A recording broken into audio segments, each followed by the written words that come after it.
Bienvenue sur Secrets du passé. Ici, nous voyageons à travers les siècles pour redécouvrir histoire, mystères et légendes oubliées. Installez-vous confortablement et si ce voyage vous plaît, laissez une trace de votre passage. Imaginez-vous pour un instant marchant dans un couloir étroit, 20 mètres sous terre. Vos pas résonnent faiblement sur le sol calcaire. L'air est frais, presque froid, chargé d'une humidité qui semble s'infiltrer jusque dans vos os. La lueur vacillante de votre lampe projette des ombres dansantes sur les parois rugueuses. Et puis, au détour d'un passage, vous tombez face à un mur d'ossements humains, des milliers de crânes et de fémurs méticuleusement arrangés, vous observant depuis les profondeurs du temps. Ce n'est pas le début d'un film d'horreur, c'est une réalité qui se trouve sous vos pieds si vous vous promenez dans certains quartiers de Paris. En 1986, 3 jeunes explorateurs urbains s'aventurent dans une partie non autorisée des catacombes parisiennes. Équipés seulement d'une caméra vidéo et de quelques lampes, ils s'enfoncent toujours plus profondément dans ce labyrinthe souterrain. La vidéo retrouvée plus tard montre leur progression à travers d'étroits passages, jusqu'à ce qu'ils découvrent une petite salle que nul ne semblait avoir foulée depuis des décennies, peut-être des siècles. Au centre, un coffret en bois noir délicatement sculpté.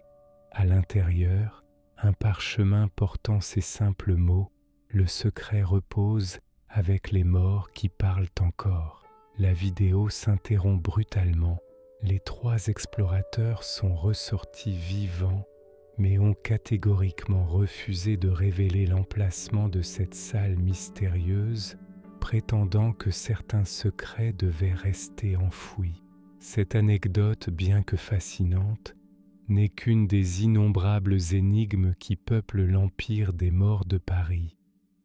Ce vaste réseau souterrain, dont une infime partie seulement est ouverte au public, recèle encore aujourd'hui des mystères que personne n'a résolus. Bonsoir à vous, qui nous écoutez peut-être dans la pénombre de votre chambre ou sur une route nocturne. Je suis votre narrateur, et ce soir, je vous invite à un voyage dans les entrailles de Paris, à la découverte de ces catacombes dont l'histoire véritable dépasse souvent la fiction. Un voyage au cœur d'un Paris invisible, peuplé de fantômes et de secrets séculaires. Un Paris que même certains Parisiens ignorent, bien qu'il repose silencieusement sous leurs pieds. Bienvenue dans les profondeurs de l'histoire, bienvenue dans les catacombes de Paris, ce labyrinthe d'os et de mystères qui continue, après plus de 2 siècles, à nous fasciner et à nous interroger. Les origines, quand Paris creuse son propre sous-sol. Pour comprendre l'énigme des catacombes, nous devons remonter bien avant leur création officielle, jusqu'aux origines même de la capitale française. Il y a environ 45 millions d'années, lorsque l'homme n'était encore qu'un lointain projet de l'évolution, la région parisienne se trouvait sous une mer chaude et peu profonde. Durant des millions d'années, les coquillages et autres organismes marins se sont accumulés au fond de cette mer, formant progressivement d'épaisses couches de calcaire. Ce calcaire lutétien, du nom latin de Paris, Lutetia, constitue aujourd'hui la majeure partie du sous-sol parisien. Dès l'époque gallo-romaine, les habitants de Lutèce ont commencé à extraire cette pierre pour construire leurs habitations, temples et fortifications. Mais c'est véritablement au Moyen Âge, entre le XIIe et le XVe siècle, que l'exploitation de ces carrières souterraines s'intensifia considérablement. Paris grandissait, s'embellissait et avait soif de pierre. Imaginez Paris au XIIIe siècle, sous le règne de Philippe Auguste. La cathédrale Notre-Dame s'élève progressivement vers le ciel, tandis que sous terre des hommes travaillent sans relâche, à la lueur tremblotante des torches et des lampes à huile, dans la chaleur suffocante ou le froid humide. Selon les saisons, ils extraient méthodiquement le précieux calcaire. Les coups de pic résonnent dans l'obscurité, accompagnés des grognements d'efforts et des ordres brefs des contremaîtres. La poussière blanche recouvre tout, leurs vêtements, leurs visages, leurs cheveux, donnant à ces travailleurs l'apparence de fantômes. Ces carriers, comme on les appelle, creusent suivant une méthode particulière. Ils laissent des piliers de soutènement entre les galeries pour éviter l'effondrement. Mais la ville qui s'étend au-dessus ignore largement l'ampleur du réseau qui se développe sous ses fondations. Pendant près de 5 siècles, on extrait ainsi la pierre sans véritable coordination, sans plan précis, créant un véritable gruyère sous la capitale. Un détail fascinant et peu connu, ces carriers avaient développé leur propre langue, leur propre culture. Ils avaient leur saint patron, saint Blaise et sainte Barbe, protecteurs des métiers dangereux. Ils marquaient les galeries de signes distinctifs, parfois de dessins ou d'inscriptions qui subsistent encore aujourd'hui. Certains de ces hommes n'ont jamais vu le soleil pendant des semaines entières, travaillant et dormant sous terre, dans un monde parallèle, ignoré des Parisiens qui vivaient à la surface. Vers la fin du XVIIIe siècle, Paris compte environ 600 000 habitants. La ville s'est considérablement étendue depuis l'époque médiévale, recouvrant désormais d'anciennes carrières dont l'emplacement exact a souvent été oublié. Les archives sont incomplètes, les plans se sont perdus au fil des siècles, et c'est alors que l'inévitable se produit. Le 5 avril 1777, à minuit, dans le quartier du Jardin du Luxembourg, le sol s'ouvre soudainement, engloutissant plusieurs maisons et leurs habitants dans un fracas apocalyptique. Ce n'est pas le premier effondrement, mais c'est le plus spectaculaire et le plus meurtrier. L'émotion est considérable. Louis XVI, roi depuis 3 ans seulement, comprend qu'il faut agir rapidement. Il crée alors l'inspection générale des carrières, chargée de répertorier, consolider et sécuriser l'immense réseau souterrain. À la tête de cette nouvelle administration, il nomme Charles-Axel Guillaumeau, un architecte talentueux qui entreprend un travail titanesque, cartographier l'ensemble des galeries, renforcer les zones instables, creuser des galeries de service pour relier les différentes parties du réseau. Les équipes de Guillaumeau découvrent avec stupeur l'étendue réelle du labyrinthe souterrain. Près de 300 kilomètres de galeries s'étendent sous la capitale à une profondeur variant de 5 à 20 mètres. Mais tandis que Guillaumeau et ses hommes s'affairent sous terre, un autre problème tout aussi grave menace la surface de Paris. Ces cimetières débordent littéralement.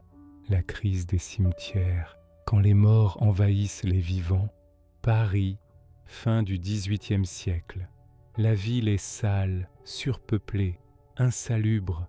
L'espérance de vie ne dépasse guère 35 ans et les épidémies régulières emportent des milliers de vies.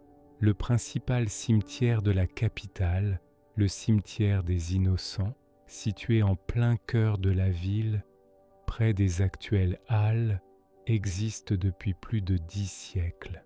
10 siècles d'inhumation continue dans un espace restreint. Imaginez un instant ce que cela représente.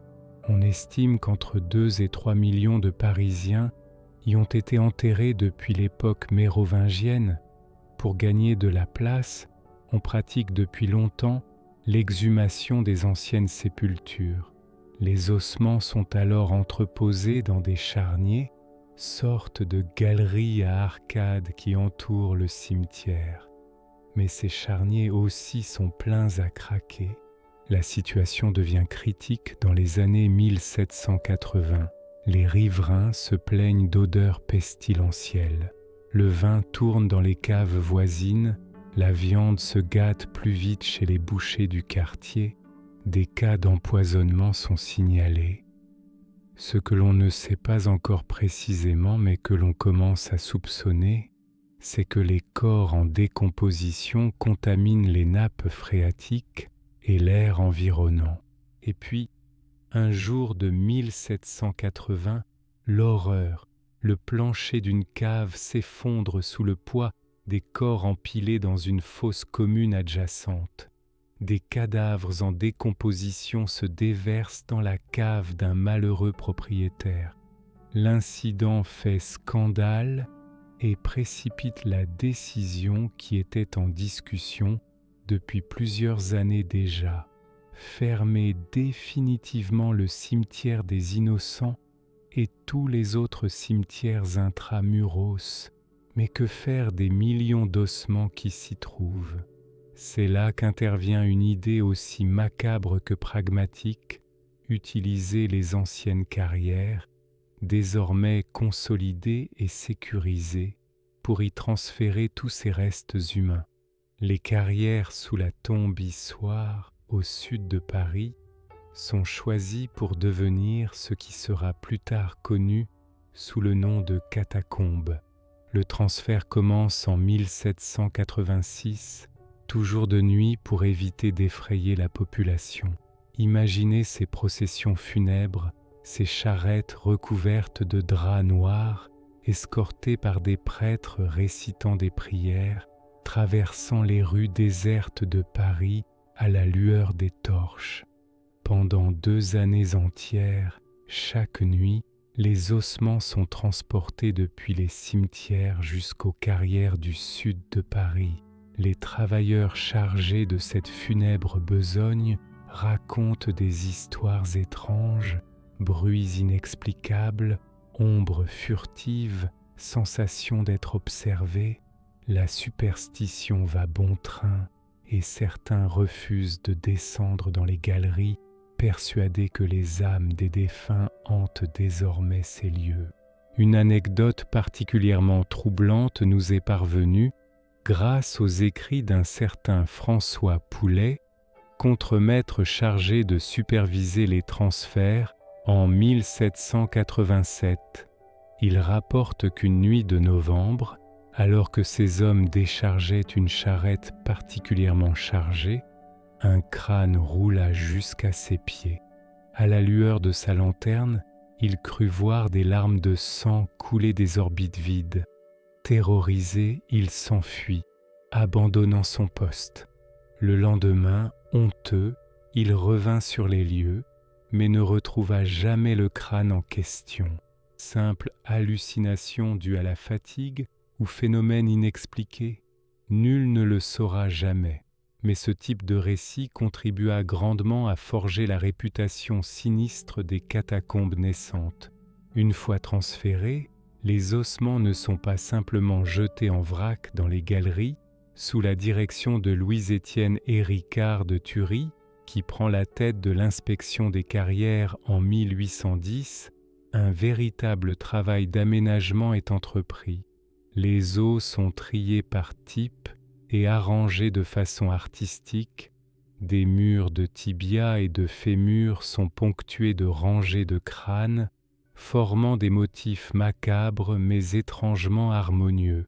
Des plaques indiquant la provenance des ossements et l'année de leur transfert sont installées. Des citations philosophiques sur la mort, la brièveté de la vie et le caractère éphémère de l'existence humaine sont gravées à divers endroits. C'est ainsi que naissent officiellement les catacombes de Paris, un ossuaire souterrain unique au monde, abritant les restes de 6 à 7 millions de Parisiens. Mais ce que le public ignore, c'est que les galeries ouvertes aux visiteurs ne représentent qu'environ 1,5 km soit moins d'1% de l'ensemble du réseau souterrain. Et c'est précisément dans cette partie cachée, interdite, que résident les plus grandes énigmes. Le Paris souterrain, un monde parallèle aux multiples visages. Si les catacombes officielles, celles que les touristes peuvent visiter moyennant un billet d'entrée, sont bien connues et documentées, il existe un tout autre réseau, bien plus vaste et mystérieux, qui s'étend sous la capitale française, un monde parallèle que seuls quelques initiés connaissent vraiment, un labyrinthe où le temps semble s'être arrêté, où l'histoire se lit sur les murs et où des secrets attendent encore d'être découverts. Ce réseau, communément appelé les catacombes, par abus de langage, est en réalité constitué d'anciennes carrières interconnectées formant un dédale de près de 300 km de galeries. Pour vous donner une idée de cette étendue, imaginez que vous pourriez théoriquement traverser Paris d'un bout à l'autre, du nord au sud et d'est en ouest, sans jamais remonter à la surface. Ces galeries souterraines se répartissent principalement sous les 5e, 6e, 14e, 15e et 16e arrondissements. Certains passages sont larges et hauts de plafond, permettant de marcher debout confortablement. D'autres sont si étroits qu'il faut s'y glisser en rampant, le ventre frôlant le sol humide et le dos raclant la voûte rugueuse. L'environnement y est étonnamment stable, une température constante d'environ 14 degrés toute l'année, une humidité élevée et un silence presque absolu, seulement troublé par le lointain grondement du métro ou le goutte à goutte de l'eau qui s'infiltre à travers la roche calcaire. L'obscurité y est totale, d'un noir si profond qu'il semble avoir une consistance presque palpable. Au fil des siècles, différentes populations ont investi ces lieux souterrains, y laissant leurs traces et contribuant à forger le mystère qui les entoure aujourd'hui. Pendant la Révolution française, entre 1789 et 1795, les catacombes sont devenues un refuge pour certains royalistes fuyant la terreur. Des témoignages de l'époque évoquent des prêtres réfractaires y célébrant la messe en secret, des aristocrates s'y cachant pendant des semaines, voire des mois.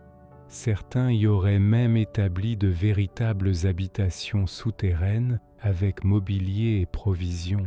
Une histoire particulièrement intrigante concerne le comte de Saint-Germain, personnage énigmatique qui prétendait être immortel et avoir plusieurs siècles d'existence.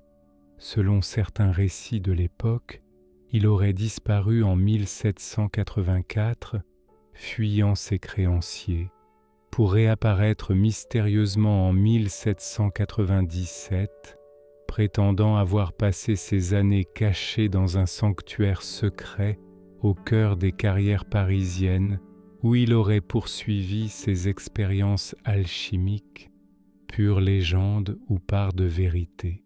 Nul ne le sait avec certitude.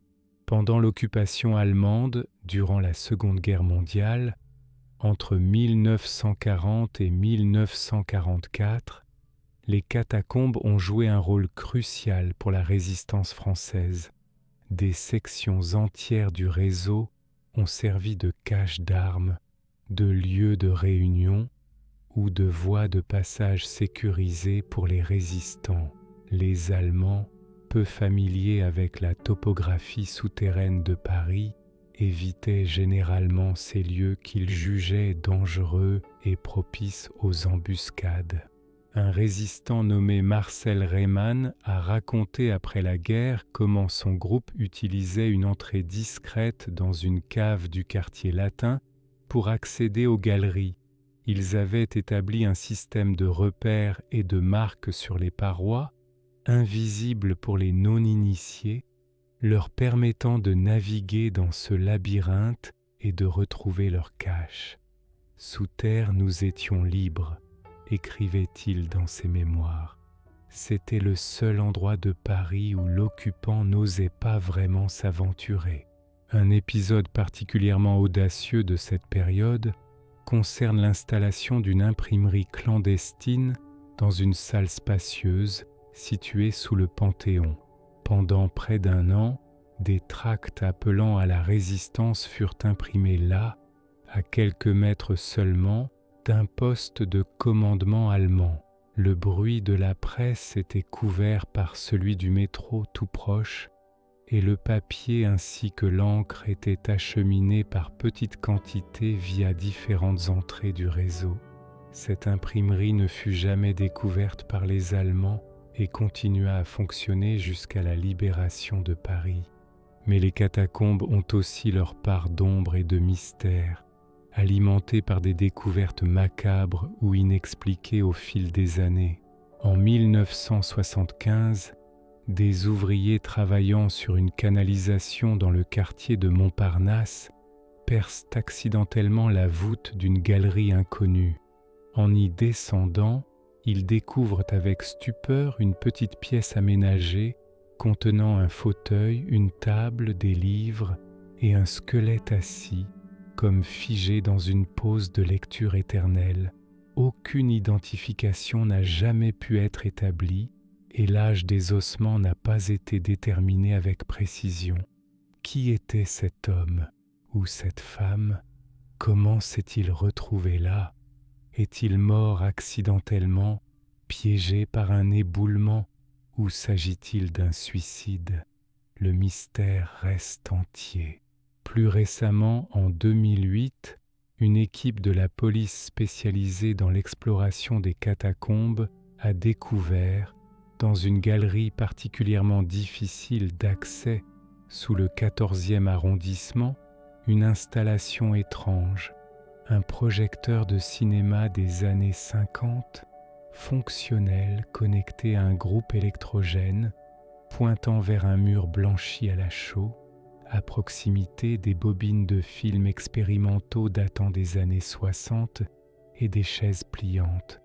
Tout semblait avoir été abandonné précipitamment. Qui organisait ces projections souterraines? Pourquoi dans un lieu si reculé? Et pourquoi avoir tout laissé sur place? Autant de questions sans réponse. Ces découvertes ne sont que la partie émergée de l'iceberg. Car depuis les années 60, un groupe particulier s'est approprié ce monde souterrain, contribuant grandement à sa mythologie moderne, les cataphiles. Les cataphiles, gardiens secrets d'un Paris invisible. Dans l'obscurité feutrée des galeries souterraines, une culture parallèle s'est développée au fil des décennies, une communauté discrète, presque secrète, dont les membres se désignent eux-mêmes sous le nom de cataphiles. Amoureux des catacombes, ces explorateurs urbains font de l'immense réseau souterrain leur terrain de jeu, leur refuge, parfois même leur seconde maison.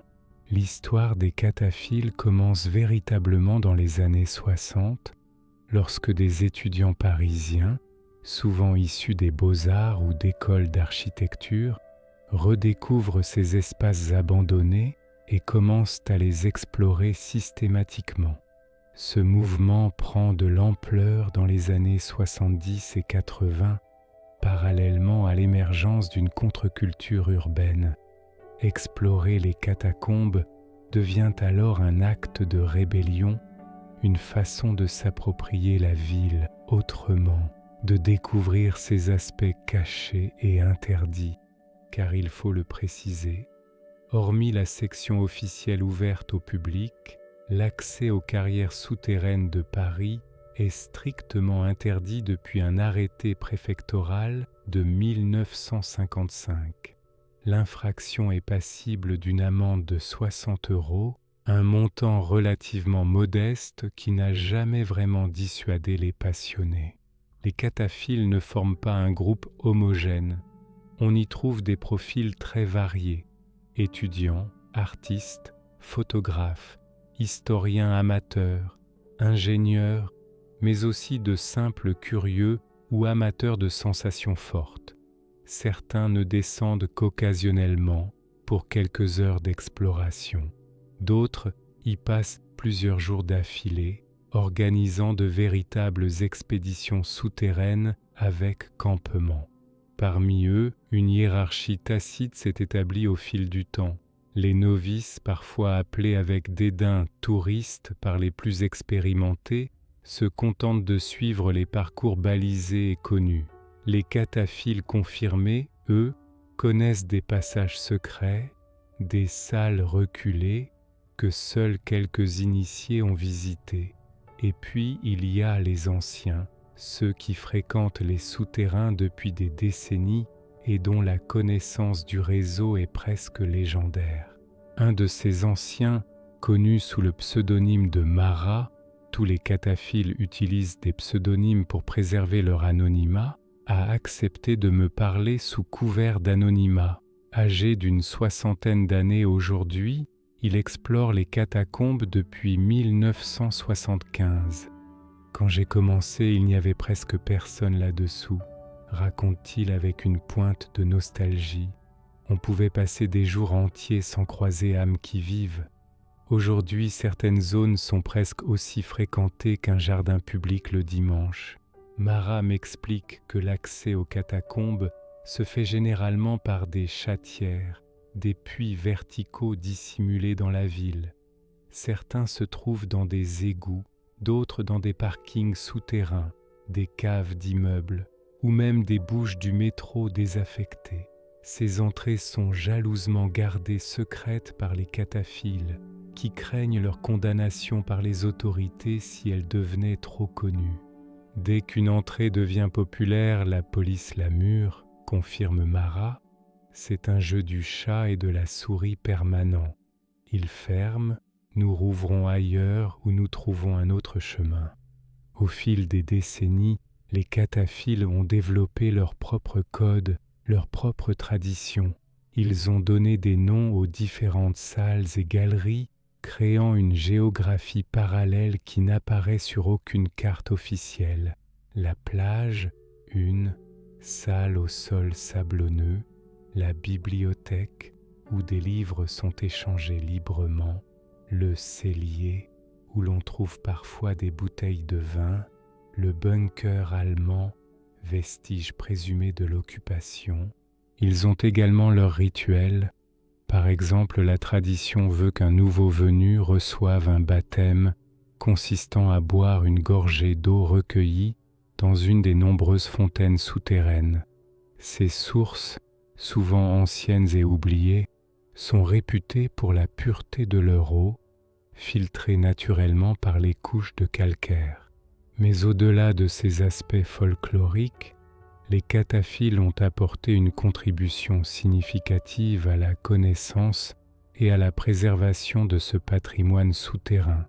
Beaucoup d'entre eux documentent méticuleusement leurs explorations, photographient les lieux, relèvent les inscriptions anciennes, restaurent parfois même des structures endommagées. Nous sommes les véritables gardiens de ce lieu, affirme Mara avec une fierté non dissimulée. L'inspection des carrières fait un travail remarquable de sécurisation, mais ils n'ont ni le temps ni les moyens de s'intéresser à l'aspect historique ou culturel. Nous prenons le temps d'observer, de comprendre, de préserver, et de fait, certaines découvertes historiques importantes dans les catacombes sont dues à des cataphiles.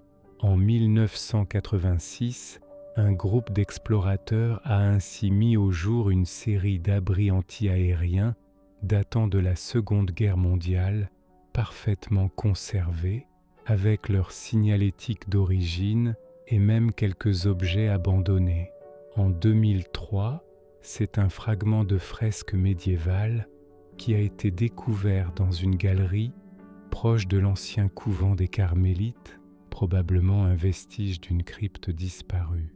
Mais l'apport le plus significatif des cataphiles est probablement artistique.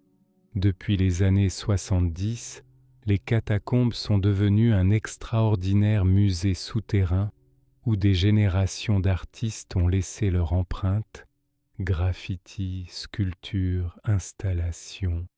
L'art kataphile est extrêmement varié, allant du tag le plus basique à des œuvres d'une complexité et d'une beauté surprenantes. Une des plus remarquables est sans doute La Plage, créée en 1980 par un collectif d'étudiants des Beaux-Arts.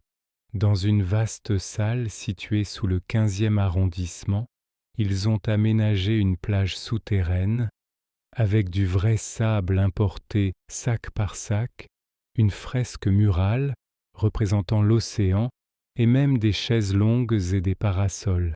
Cette installation, régulièrement entretenue et restaurée par les générations successives de kataphiles, existe toujours aujourd'hui à 20 mètres sous le bitume parisien.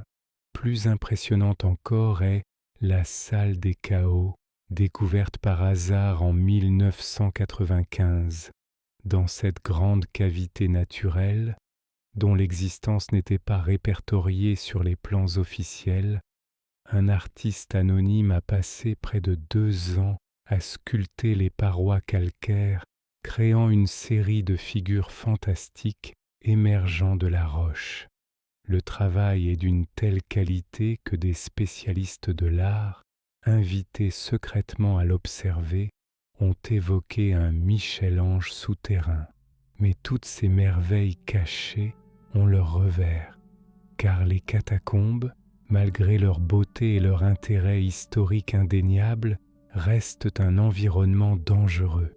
Éboulements, inondations soudaines, puis masqués par l'obscurité, perte d'orientation dans ce labyrinthe. Les risques sont nombreux pour les explorateurs imprudents ou mal préparés. Chaque année, les pompiers doivent intervenir pour secourir des personnes égarées ou blessées, confirme Mara. Le pire ennemi, c'est la panique. J'ai vu des gens parfaitement équilibrés perdre complètement leurs moyens après quelques heures sous terre. L'obscurité, le silence, la sensation d'enfermement, ça peut affecter profondément le psychisme. Et puis il y a les disparitions. Officiellement, aucun cas n'a été confirmé depuis des décennies, mais dans la communauté kataphile, des rumeurs persistantes évoquent des explorateurs jamais revenus à la surface, des corps découverts et discrètement évacués par les autorités pour éviter tout scandale, ou même des présences qui ne seraient pas tout à fait humaines. Car si certains kataphiles se veulent rationnels et démystificateurs, beaucoup d'autres admettent volontiers que les catacombes ont quelque chose de surnaturel, une atmosphère particulière qui ne s'explique pas uniquement par le cadre souterrain ou la présence d'ossements humains. Il y a des zones où personne ne va, murmure Mara en baissant la voix, comme s'il craignait d'être entendu. Des endroits qui semblent repousser les visiteurs. Tu t'en approches et tu sens une oppression, un malaise inexplicable. Même les plus cartésiens d'entre nous les évitent instinctivement. Ces zones interdites font l'objet de nombreuses légendes urbaines. L'une des plus persistantes concerne le couloir des voix, une galerie étroite située supposément sous le cimetière du Montparnasse. Selon les récits, quiconque s'y aventure commence à entendre des murmures, des bribes de conversations incompréhensibles qui semblent provenir de partout et de nulle part à la fois. Ces voix augmenteraient en volume et en clarté à mesure qu'on avance, jusqu'à devenir assourdissantes et provoquer une terreur irrépressible. J'ai un ami qui prétend y être allé dans les années 90, raconte Mara. Il n'a jamais voulu me dire exactement où se trouve ce couloir, ni ce qu'il a entendu. Il m'a juste dit « Il y a des choses qu'on ne devrait pas savoir, des voix qu'on ne devrait pas entendre. » Il a arrêté complètement d'explorer après ça. Légendes urbaines, hallucinations dues au confinement ou phénomènes inexpliqués, difficiles de trancher. Mais une chose est certaine, les catacombes n'ont pas encore livré tous leurs secrets. Énigmes et mystères, les zones d'ombre qui subsistent, malgré des siècles d'exploration, d'études et de documentation, les catacombes parisiennes conservent une part importante de mystère. Des zones entières du réseau restent inexplorées ou mal cartographiées, des phénomènes étranges demeurent inexpliqués, et certains événements historiques survenus sous terre n'ont jamais été complètement élucidés. Parmi les énigmes les plus persistantes figure celle que les cataphiles appellent le Grand Réseau Sud. D'après les archives de l'inspection des carrières et certains témoignages du XIXe siècle, il existerait sous les 14e et 13e arrondissements un ensemble de galeries particulièrement vastes et complexes, peut-être même organisées sur plusieurs niveaux, une rareté dans les carrières parisiennes. Certains documents mentionnent des salles aux dimensions impressionnantes, atteignant jusqu'à 8 mètres de hauteur sous plafond, et des sculptures monumentales, taillées à même la roche. Pourtant, malgré de nombreuses tentatives, personne n'a réussi à localiser précisément ce réseau au cours du XXe siècle. Les plans anciens sont imprécis, les points de repère ont disparu et plusieurs effondrements ont probablement modifié la configuration des lieux. Certains experts pensent que ce grand réseau sud n'est qu'une légende, une exagération d'anciens carriers ou d'explorateurs du XIXe siècle. D'autres, comme l'historien Michel Lasserre, spécialiste du sous-sol parisien, sont convaincus de son existence. Les témoignages sont trop nombreux et trop précis pour être tous inventés, affirme-t-il. J'ai retrouvé pas moins de 7 sources indépendantes qui décrivent ce réseau entre 1840 et 1910. Ces descriptions concordent sur de nombreux points.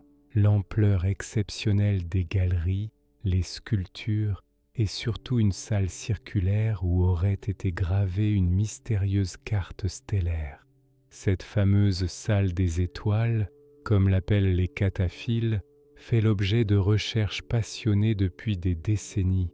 Selon les descriptions, il s'agirait d'une vaste cavité circulaire dont la voûte aurait été sculptée pour représenter la carte du ciel nocturne, avec une précision astronomique remarquable.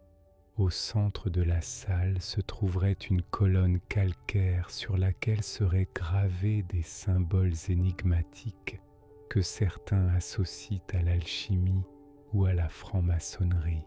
La dernière personne à prétendre avoir visité cette salle serait un certain Eugène Picard, ingénieur des mines qui publia en 1912 un article dans la Revue des Sciences décrivant sa découverte.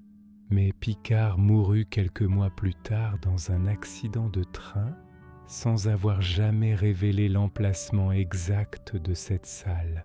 Depuis, elle est devenue une sorte de Graal pour les explorateurs des catacombes. J'ai passé 20 ans à la chercher, confie Marat avec une pointe de regret dans la voix. J'ai suivi toutes les pistes, exploré des zones où personne n'était allé depuis un siècle.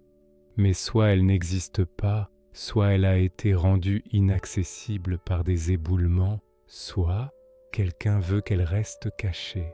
Cette dernière hypothèse nous amène à une autre énigme tenace, celle des gardiens présumés des catacombes. Depuis le XIXe siècle, des rumeurs persistantes évoquent l'existence d'une société secrète qui aurait fait du monde souterrain son domaine réservé. Parfois appelés les enfants de la nuit ou l'ordre du calcaire, ces mystérieux personnages seraient les véritables maîtres des lieux, connaissant chaque recoin du labyrinthe et protégeant jalousement certains secrets. Ces rumeurs ont pris une nouvelle ampleur dans les années 1990, lorsque plusieurs cataphiles ont rapporté des rencontres troublantes avec des individus vêtus de noir, portant des masques blancs qui semblaient apparaître et disparaître comme par magie dans les galeries.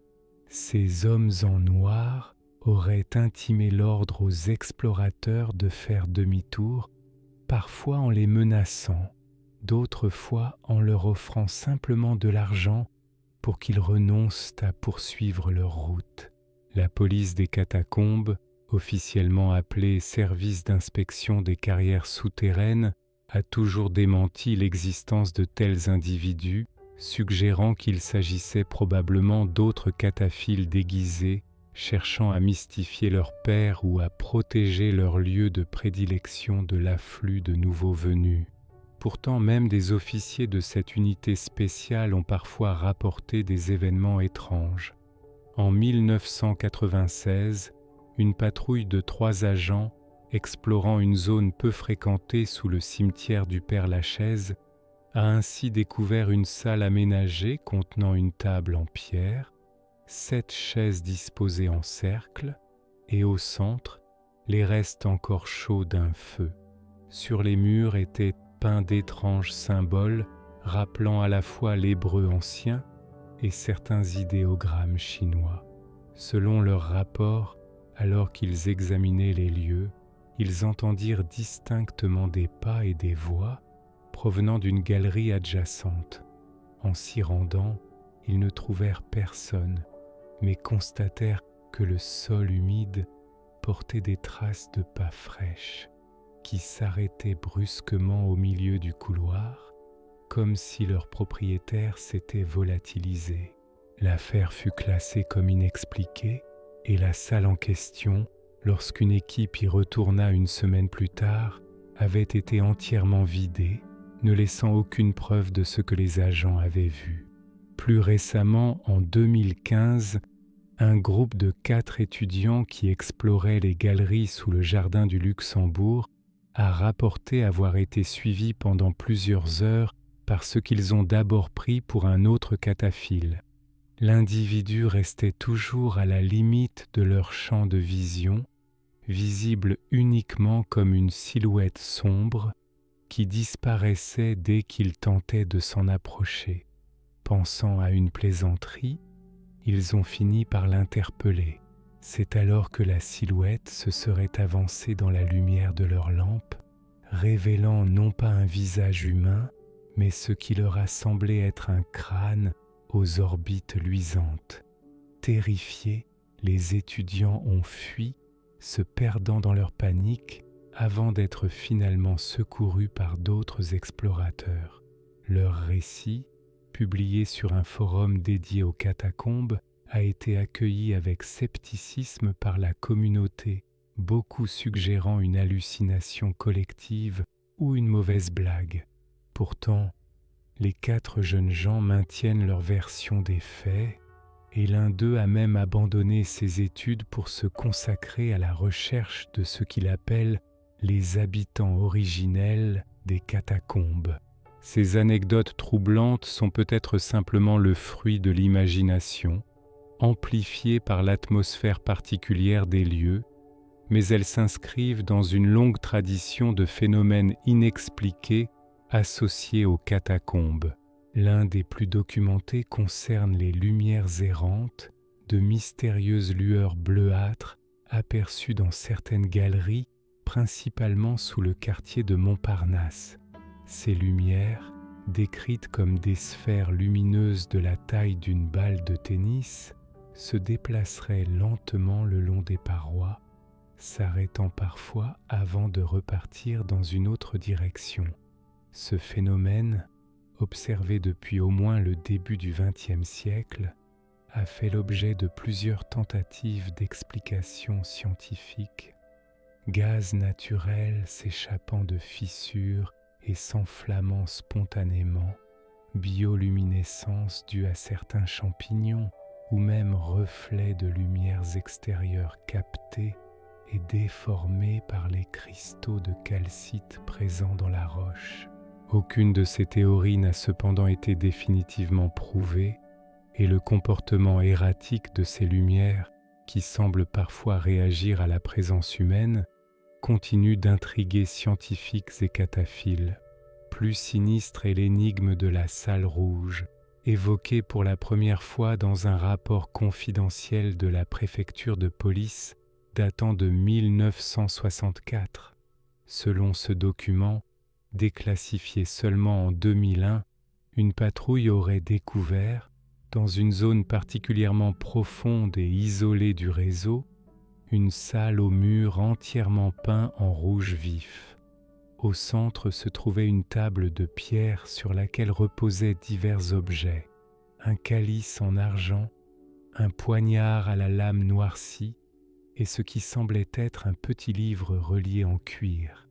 Les officiers, perturbés par l'atmosphère lugubre du lieu, n'auraient pas osé toucher aux objets et seraient remontés chercher des renforts. À leur retour, quelques heures plus tard, la salle était vide. Les objets avaient disparu et les murs, précédemment d'un rouge éclatant, présentaient désormais une teinte brune comme du sang séché. L'affaire fut étouffée, le rapport classé et les agents concernés mutés à d'autres services.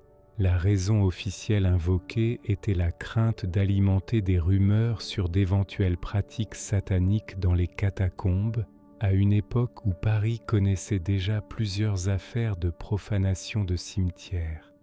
Mais certains, comme l'ancien commissaire Robert Maillard, qui a eu accès au dossier avant sa retraite, soupçonnent une explication plus inquiétante. Les descriptions des objets correspondent exactement à ceux utilisés dans certains rituels très anciens et très sombres, expliquait-il dans une interview accordée en 2005 à une revue spécialisée dans l'ésotérisme. Le fait que tout ait disparu en quelques heures, que les murs aient changé d'aspect, cela suggère que quelque chose s'est produit dans cet intervalle, quelque chose que les autorités n'ont pas voulu ou pas pu expliquer. La salle rouge n'a jamais été retrouvée, malgré les recherches de nombreux cataphiles intrigués par cette histoire.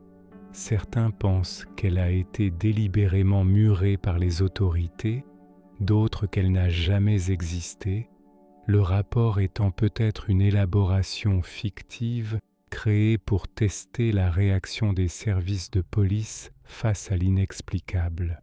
Mais parmi toutes les énigmes des catacombes, la plus persistante, celle qui fascine le plus les chercheurs et les passionnés, reste sans doute le réseau perdu ou le labyrinthe d'Ariane.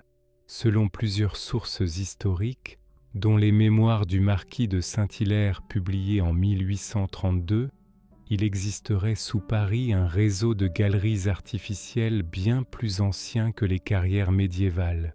Ces tunnels, d'une facture remarquablement précise et régulière, auraient été découverts par hasard lors du creusement des carrières, mais auraient été délibérément cachés sur les plans officiels, sur ordre de Louis XV lui-même.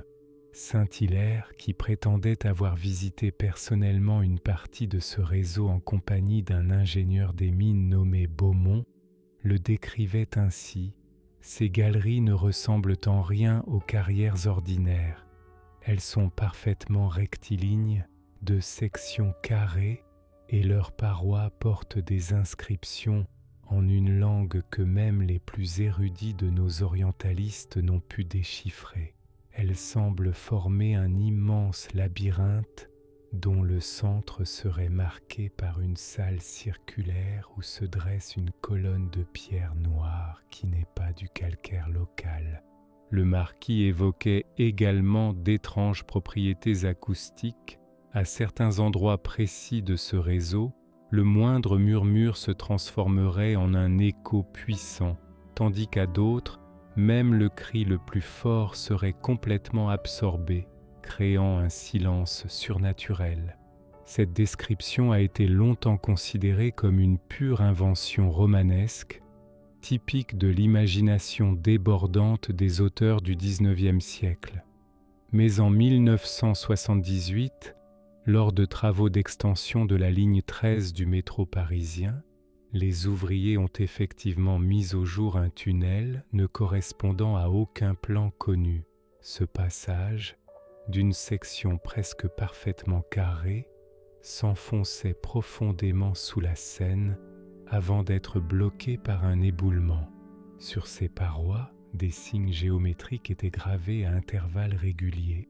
L'inspection des carrières, alertée, a fait condamner l'accès et démenti toute anomalie dans un communiqué laconique. Mais des photographies prises par un des ouvriers ont circulé dans la communauté cataphile, relançant les spéculations sur l'existence du mystérieux labyrinthe d'Ariane. Qui aurait pu construire un tel réseau? À quelle époque? Et surtout, dans quel but? Les théories abondent, allant du plus rationnel au plus fantaisiste. Certains historiens suggèrent qu'il pourrait s'agir de vestiges de l'époque romaine, peut-être un système d'aqueducs souterrains ou des passages militaires secrets. D'autres évoquent les Templiers, qui possédaient de nombreux biens à Paris au XIIIe siècle et auraient pu créer ces tunnels pour y cacher leurs légendaires trésors. Les théories plus exotiques impliquent des civilisations pré-celtiques, des visiteurs extraterrestres ou même des êtres souterrains inconnus qui habiteraient toujours ces galeries profondes, se manifestant occasionnellement aux explorateurs égarés sous la forme de ces mystérieuses lumières errantes ou de silhouettes furtives. Quelle que soit la vérité, une chose est certaine, les catacombes de Paris n'ont pas encore révélé tous leurs secrets. Chaque année, de nouvelles galeries sont découvertes, de nouveaux témoignages émergent, de nouvelles pièces viennent s'ajouter au puzzle. Et au cœur de ce mystère se trouve peut-être la plus grande énigme de toutes. Pourquoi sommes-nous si fascinés par ces lieux souterrains? Qu'est-ce qui pousse des centaines d'hommes et de femmes à s'aventurer régulièrement dans ces labyrinthes obscurs, défiant l'interdit et parfois le danger?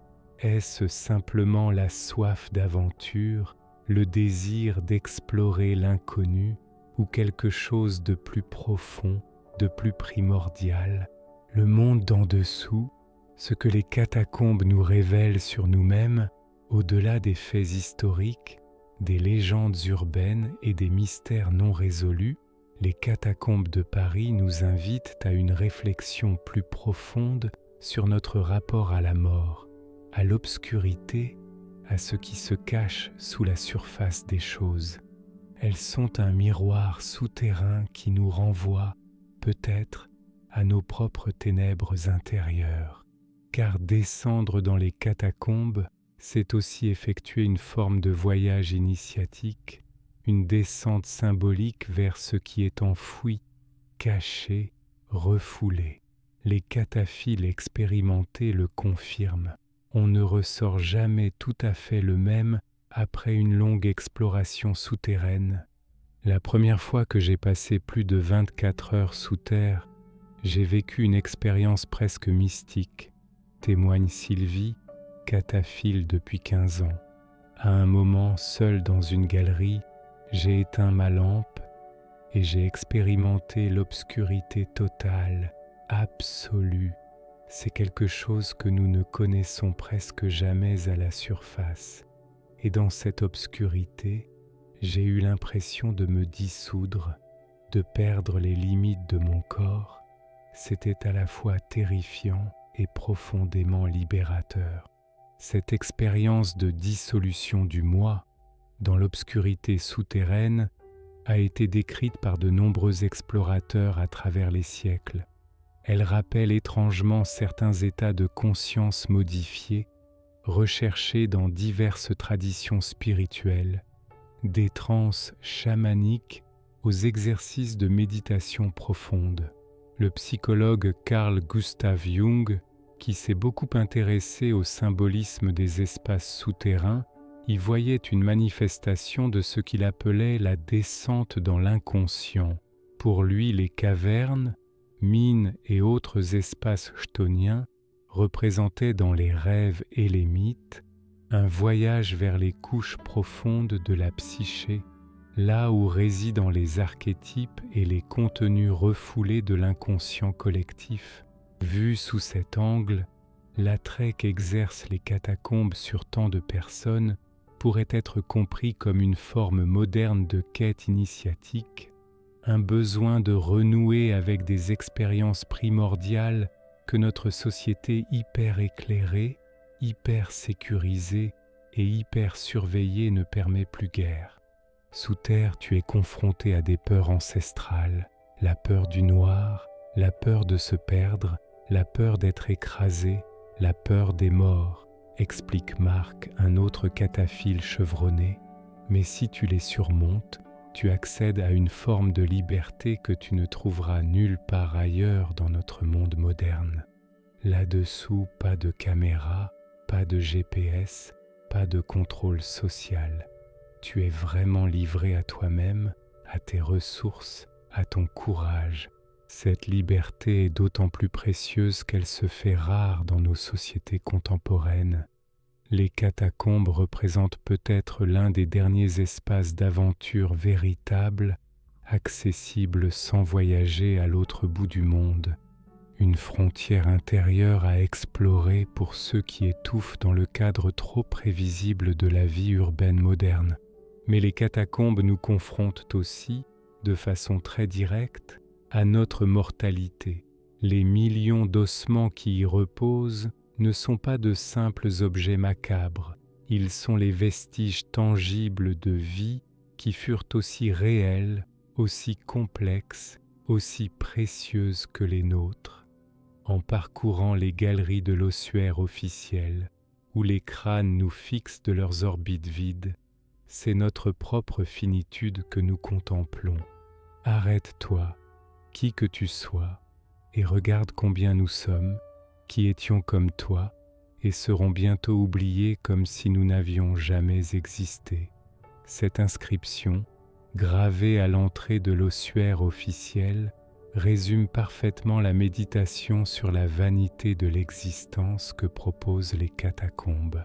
Pourtant, paradoxalement, ces lieux de mort sont aussi extraordinairement vivants, non seulement par la présence des cataphiles qui les animent, mais aussi par toute une écologie souterraine méconnue, car les catacombes abritent leur propre écosystème, discret mais fascinant. Des champignons aux formes étranges, capables de se développer dans l'obscurité totale, tapissent certaines parois. Des colonies de bactéries créent parfois de surprenantes formations colorées sur la roche calcaire. Des insectes cavernicoles, comme le coléoptère Speonomus hydrophilus, spécifiquement adapté à cet environnement, y prospèrent, se nourrissant de matière organique décomposée. Plus surprenant encore, on y trouve des vertébrés, rats bien sûr, mais aussi des chauves-souris qui ont établi des colonies dans certaines zones des carrières, et même quelques batraciens qui survivent dans les parties inondées du réseau. Certains de ces animaux, isolés depuis des générations, auraient même développé des caractéristiques particulières, comme une dépigmentation plus prononcée ou une sensibilité accrue aux vibrations. Cette vie qui s'épanouit dans l'obscurité loin du soleil nous rappelle la résilience et l'adaptabilité du vivant.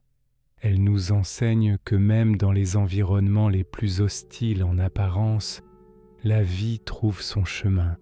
Une leçon d'espoir peut-être, pour notre espèce confrontée à ses propres défis existentiels.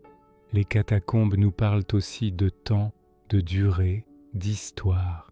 Dans notre monde obsédé par l'instantané, où l'information circule à la vitesse de la lumière, et où la nouveauté d'hier est déjà l'obsolescence d'aujourd'hui, ces galeries séculaires nous reconnectent à une autre temporalité, plus lente, plus profonde. La roche calcaire qui forme les parois s'est constituée il y a des millions d'années. Les carrières ont été exploitées pendant des siècles.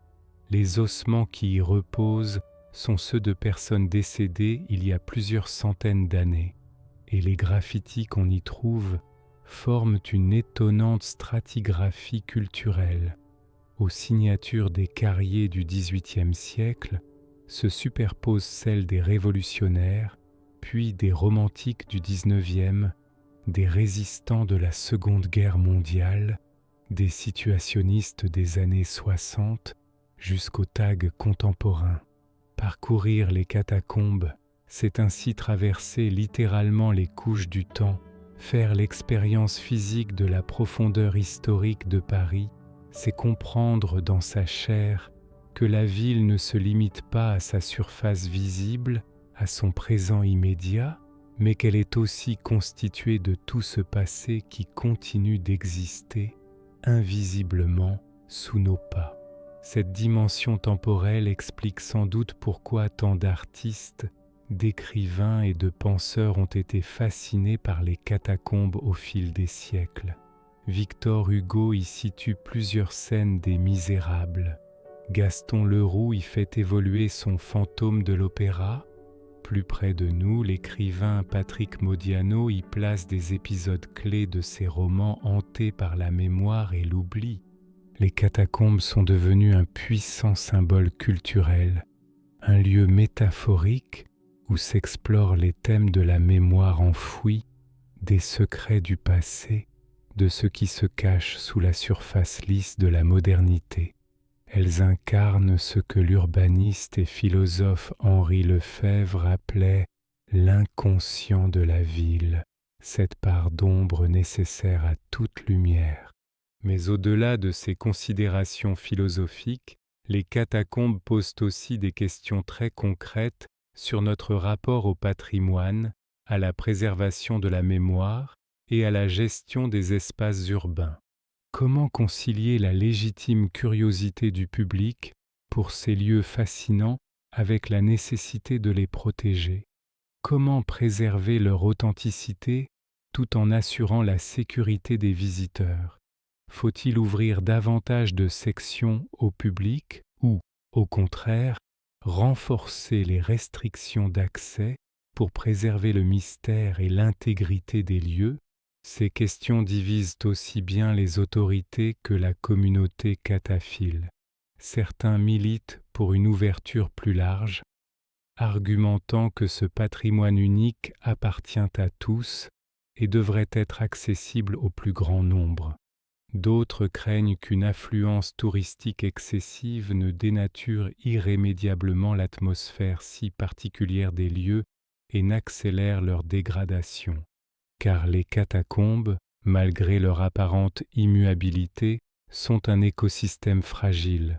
L'augmentation de la fréquentation, même dans les parties non officielles, a déjà des conséquences visibles. Détritus abandonnés, graffitis sauvages, dégradation de certaines structures historiques. L'air lui-même change, se réchauffant légèrement et s'asséchant du fait de la respiration humaine, ce qui menace certains micro-organismes adaptés aux conditions antérieures. Face à ces défis, différentes approches sont envisagées. L'une d'elles, particulièrement innovante, consiste à utiliser les technologies numériques pour créer des visites virtuelles ultra-réalistes, permettant au grand public de découvrir les zones les plus remarquables ou les plus fragiles sans impact physique sur les lieux. Plusieurs projets de ce type sont en développement, utilisant la photogrammétrie et la modélisation 3 dimensions pour reproduire des sections entières du réseau avec une fidélité stupéfiante.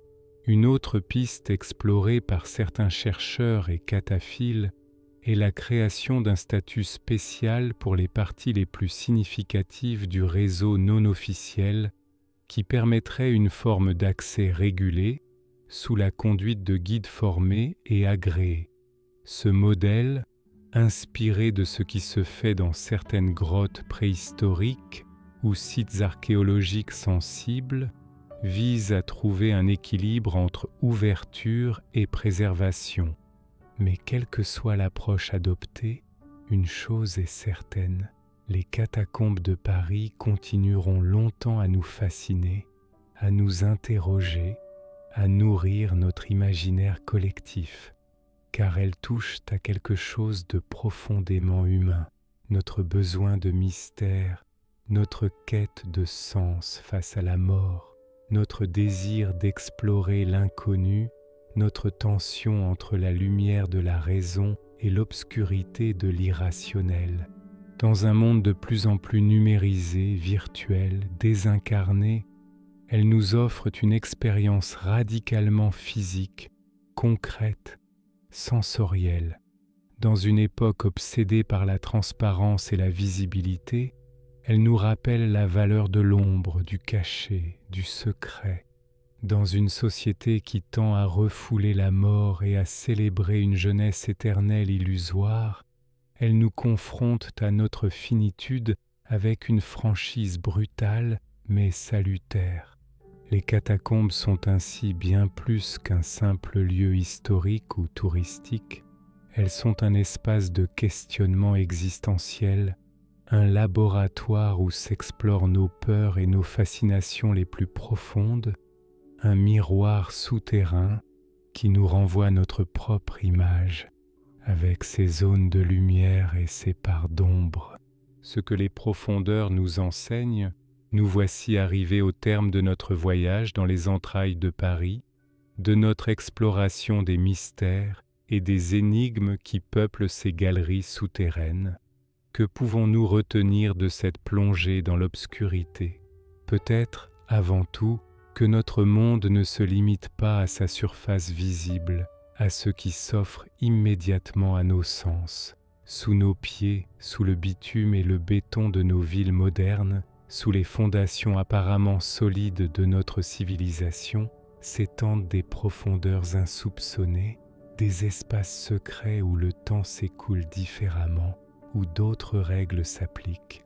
Les catacombes nous rappellent ainsi que toute réalité a ses souterrains, ses zones d'ombre, ses mystères irréductibles. Elles nous invitent à l'humilité face à ce que nous ne comprenons pas, à ce qui échappe à notre contrôle ou à notre entendement. Elles nous enseignent aussi la valeur de l'exploration, de la curiosité, du courage face à l'inconnu, car c'est souvent en s'aventurant hors des sentiers battus, en osant affronter l'obscurité, que l'on fait les découvertes les plus précieuses sur le monde et sur soi-même. Les cataphiles qui parcourent inlassablement ces galeries, bravant l'interdit et parfois le danger, ne sont-ils pas, à leur façon, les héritiers des grands explorateurs d'autrefois, dans un monde presque entièrement cartographié, où le moindre recoin est accessible en quelques clics sur nos écrans, ils perpétuent cette tradition essentielle de l'aventure humaine, s'enfoncer dans l'inconnu, guidés seulement par la lueur fragile de leurs lampes et leur soif de découverte.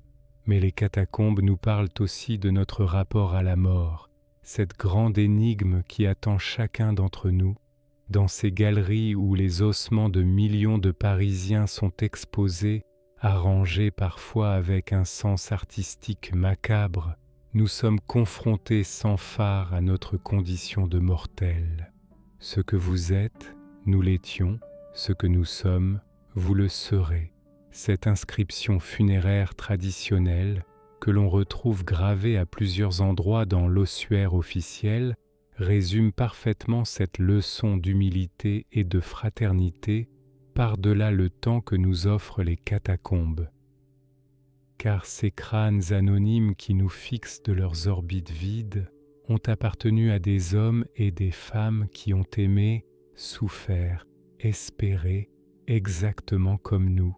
Ils nous rappellent que nous ne sommes que les occupants temporaires de ce monde, les maillons éphémères d'une chaîne humaine qui s'étend loin dans le passé et se prolongera, espérons-le, loin dans l'avenir. Cette confrontation avec les vestiges de ceux qui nous ont précédés peut sembler morbide, mais elle est aussi profondément vivifiante.